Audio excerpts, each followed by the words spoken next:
O Jornal da Justiça está de volta para falar de uma discussão bastante comum. Vira e mexe, os Ministérios Públicos Estadual e Federal entram em conflito sobre quem pode investigar determinadas irregularidades.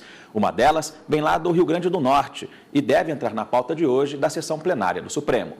A Promotoria de Justiça da comarca de Governador Dick Sept Rosado, no Rio Grande do Norte, encaminhou um procedimento preparatório de inquérito civil à Procuradoria da República Estadual, pedindo para que fossem apuradas supostas irregularidades na aplicação dos recursos do Fundef naquele município nos anos de 1998 e 1999. A Procuradoria da República do Rio Grande do Norte entendeu não possuir atribuição para atuar no processo. Por esta razão, o caso chegou ao STF.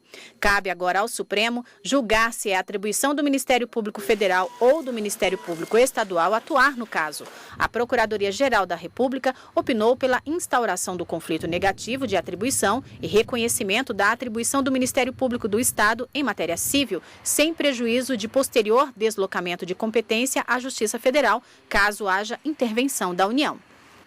Bom, e dia de sessão plenária, também é dia da doutora Gisele, nossa consultora jurídica aqui na bancada. Doutora, obrigado pela participação, boa tarde. Essa ação trata da atuação dos Ministérios Públicos Estadual e Federal, mas atribuição e competência são a mesma coisa? Fred, boa tarde. Não são, assim, juridicamente falando, embora pareçam ser a mesma coisa, juridicamente falando há uma diferença. Quando se trata de competência, é para se referir à atuação de juiz, né, de atos jurisdicionais. E aí pode acontecer de ter um conflito de competência. Mas nesse caso, está a se definir sobre a apuração da atuação do Ministério Público. E aí se usa a expressão atribuição.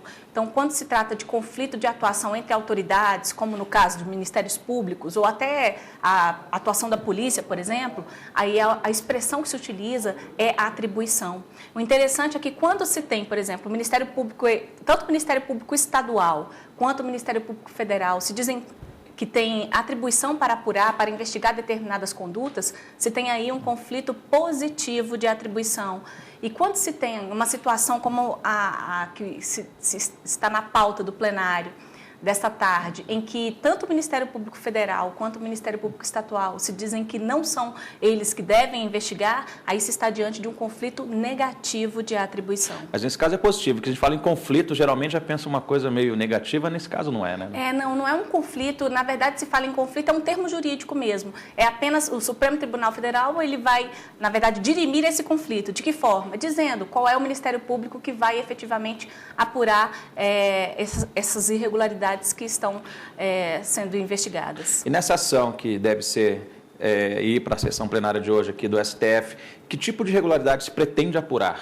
Na verdade, são 4 processos que discutem esse tema, Fred. Agora, o curioso é que todos eles dizem respeito à aplicação de um fundo chamado Fundep, que é um fundo que trata da manutenção e desenvolvimento do ensino fundamental e também da valorização do magistério.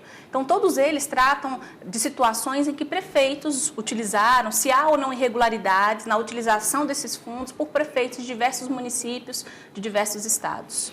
Está definida essa questão, o que acontece, doutora? Aí passa-se para um próximo passo, Fred. Qual seria o próximo passo? A partir do momento em que o Supremo Tribunal Federal definir qual é o Ministério Público que deve atuar, aquele membro do Ministério Público que terá atribuição para investigar irá verificar se é o caso de dar início a uma ação penal para apurar as irregularidades ou até mesmo a uma ação civil pública. Tanto o Ministério Público ele tem essas atribuições previstas na própria Constituição, tanto de dar início às ações penais públicas, e aí é preciso que se observe um devido processo legal, com uma série de procedimentos com respeito ao contraditório, ampla defesa, até que se tenha uma sentença final, ou promover a ação civil pública para a proteção do patrimônio público. Doutora, uma outra dúvida agora sobre a constitucionalidade ou não de uma emenda que alterou a Constituição da Bahia também está prevista para ser discutida hoje no Supremo. Uma ação do Partido dos Trabalhadores questiona a responsabilidade do fornecimento de água e de coleta de esgoto para a população baiana. Os dispositivos atacados são da lei estadual que trata do saneamento básico na Bahia e instituiu diretrizes considerando o serviço público de interesse local. Os ministros devem analisar se a norma viola a competência da União e dos municípios, ferindo o princípio da autonomia municipal. Para o partido, a competência para legislar sobre o assunto seria do município. O PT afirma também que compete à União dar diretrizes sobre os serviços de água e saneamento prestados por entes privados por meio de concessão ou permissão, inclusive a faculdade da cobrança de taxas e impostos pelo Estado. O ministro Dias Toffoli está impedido de participar do julgamento. A ação volta para o plenário com o voto vista do ministro Ricardo Lewandowski. Bom, doutor, o que a Constituição estabelece como o que é o saneamento, sobre o saneamento básico?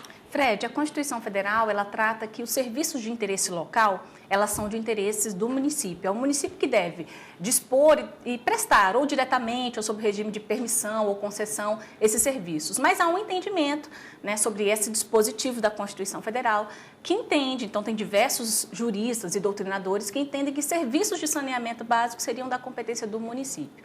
O que o Supremo vai se debruçar é exatamente nessas situações de conglomerados, aglomerações urbanas, como é que fica? A partir do momento em que se houve aí a aglomeração de diversos municípios limítrofes, de quem é que é a competência para dispor sobre essas questões que acabam interessando aí a um grupo de municípios. Parece que essa não é a única ação sobre esse tema, né? Não, não é. Tem uma outra ação direta de inconstitucionalidade, inclusive nós comentamos ela na semana passada. Ela trata exatamente dessa situação também de saneamento básico, mas relacionada ao município do Rio de Janeiro, e também contesta aí a questão da microrregião dos lagos. Então, são duas ações diretas de inconstitucionalidade que tratam desse tema e provavelmente o julgamento será conjunto. Tem mais alguma coisa importante que merece destaque na pauta de hoje do julgamento? Na pauta de hoje temos ainda reclamações, 13 recursos em mandados de injunção, e eu daria mais um destaque para um recurso extraordinário que trata da tributação da Empresa Brasileira de Correios e Telégrafos. Tá certo.